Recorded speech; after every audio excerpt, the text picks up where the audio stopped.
Right now, it feels like the prevailing attitude is that all CEOs are fat cats just out to swindle the proletariat.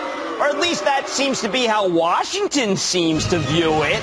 But when a CEO comes on Mad Money and tells you his business is going like gangbusters, you better pay attention. You won't be misled. Executives who come on the show know they're going to be held accountable for what they say. Hey, we got that wall of shame cooking, you know. And part of accountability means celebrating when someone helps us rack up huge profits.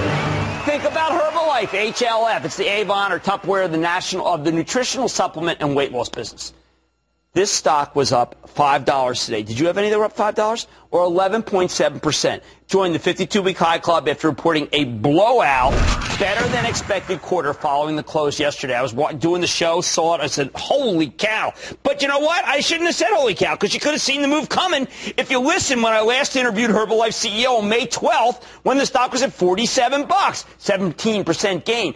Even better, the stock is up 34% since we heard from November 10th when Herbalife was trading at $40.90. The market ain't doing nothing during this period. This was an amazing quarter. Herbalife's earnings, $1.32 per share, or 39 cents more than the analysts on Wall Street had projected, on stronger than expected revenues that were up 21% from the year before. Even better, they boosted the guidance for the third quarter and the full year, a true beat and raise, and the company hiked its quarterly dividend to 25 cents. It's got to respect a 1.8% yield. Of course, it would be higher if the stock hadn't been soaring.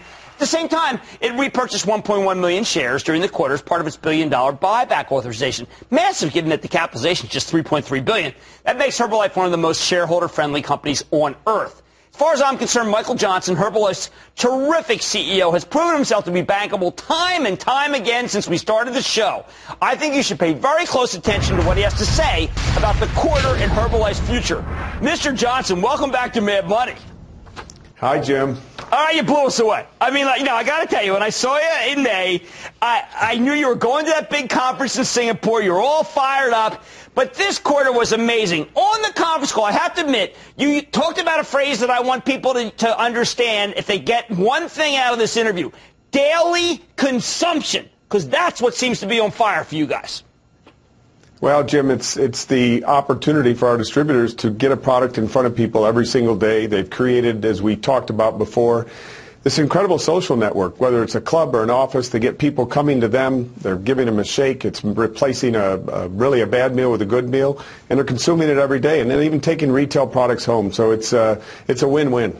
But I got to tell you, Michael, one of the things that I was surprised about is I didn't think, I'm going to use a Wall Street term I shouldn't, but I didn't think your model had this kind of leverage. I didn't think that you could explode the earnings pretty much from one quarter to another. What happened in those 90 days that gave you a big U.S. bump?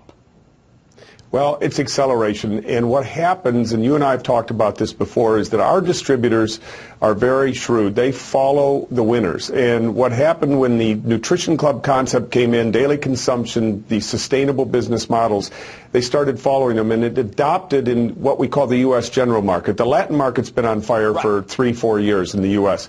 Now the general market is just taken off, and it is really surprising to us in a way. It's gratifying, but now we see the acceleration probably moving a little faster than we expected. How much of what you're selling are those new products that you've introduced on our show in the last couple of years? Well, it's a balance.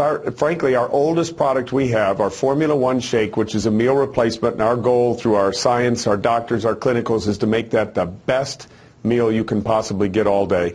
That's a stalwart. That is a stellar product in our line, about 40% of our sales. But we're seeing the energy products take off. We're seeing our Nightworks product from which is the science from Nobel Prize winning laureate Lou Ignarro. That's taking off for us. We've got a lot of good things happening on a lot of fronts in our product. But it really gets down to our basic shake product, a tea, and an aloe drink are our real hearty performers. You gave us another metric that I thought was important in the conference call. You talked about the active sales leaders as a way to measure your strength. Talk about that.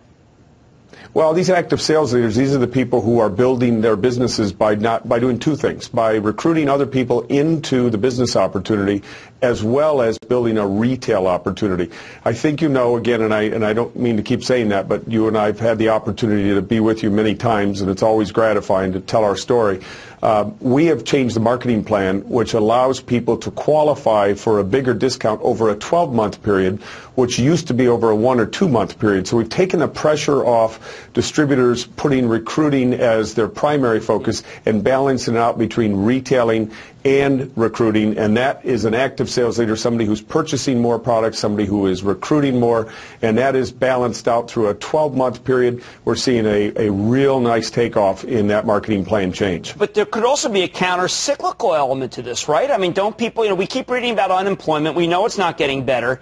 It sounds like that there are people who have discovered your product, know that they can organize clubs in this country and elsewhere, and really change their lives in terms of making some money because they can't get a job otherwise.